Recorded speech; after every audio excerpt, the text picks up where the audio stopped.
오늘 소개할 책은 사실 내성적인 사람입니다. 입니다. 글쓴이는 남인숙, 출판사는 21세기 북스입니다.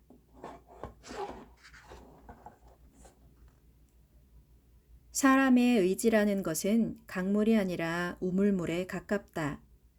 한꺼번에 너무 퍼올리면 바닥을 보이고 다시 채워지려면 시간이 걸린다. 내향인에게 의지가 소진됐을 때 가장 먼저 불이 꺼지는 영역이 다름 아닌 사회성이다. 그게 가장 많은 화력을 잡아먹는 공장이라서 그렇다. 갑자기 사람을 만나고 대하는 게 힘들어진다면 내 의지 창고가 텅 빈 것일 수도 있다. 그럴 때면 자신에게 실망하거나 억지로 사회성을 짜내려 하지 말고 내 의지와 에너지가 다시 차오를 때까지 엎드려 기다리는 편이 좋다. 딸깍, 딸깍, 딸깍. 고장난 버튼을 너무 눌러대면 버튼 자체를 못 쓰게 되는 일도 생긴다. 내성적인 사람들의 야망. 어려서부터 몸이 약했다. 뚜렷한 병명이 있는 건 아니었지만 조금만 무리하면 앓게 되는 통에 어떤 일에건 한꺼번에 열정을 쏟아붓기가 어려웠다. 공부건 놀이건 마찬가지였다. 남들만큼 살기 위해서는 성실해야 했다. 공부나 일은 조금씩이라도 매일 했고 벼락치기를 해야 하는 상황이 생기지 않도록 미리 마쳤다.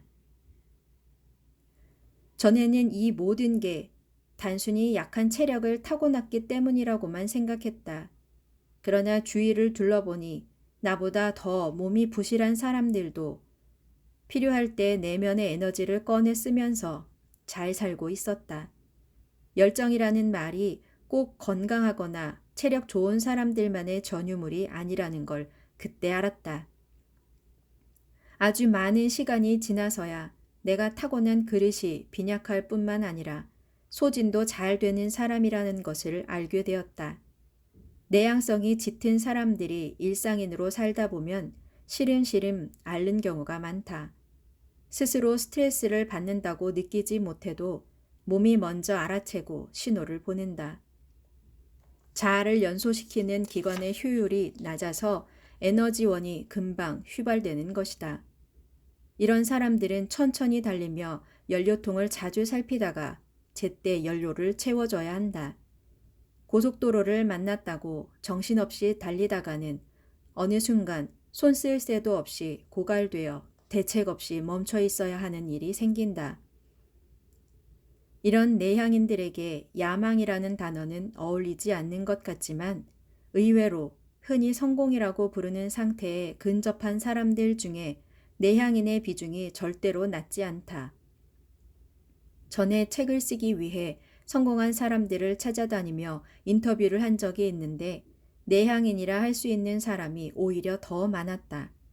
그들의 공통점은 최종 목적지만 바라보며 최대 속도를 내는 식으로 살지 않는다는 것이었다. 목적지를 정해놨으니 가다 보면 도착하겠지. 그저 이런 마음으로 눈앞에 놓인 길을 조금씩이라도 부지런히 가는 모습이었다. 사실 진짜 내향인은 일 버리는 걸 좋아하지 않는다. 새로운 일이 한꺼번에 생기는 건 생각만 해도 가슴이 답답해지기 때문이다. 하지만 작업하다가 부수적으로 벌어지는 일들은 또 어찌어찌 해결해 나간다. 이런 과정을 포기하지 않고 반복하다 보면 원하는 곳에 도착해 있는 자신을 발견하곤 하는 것이다.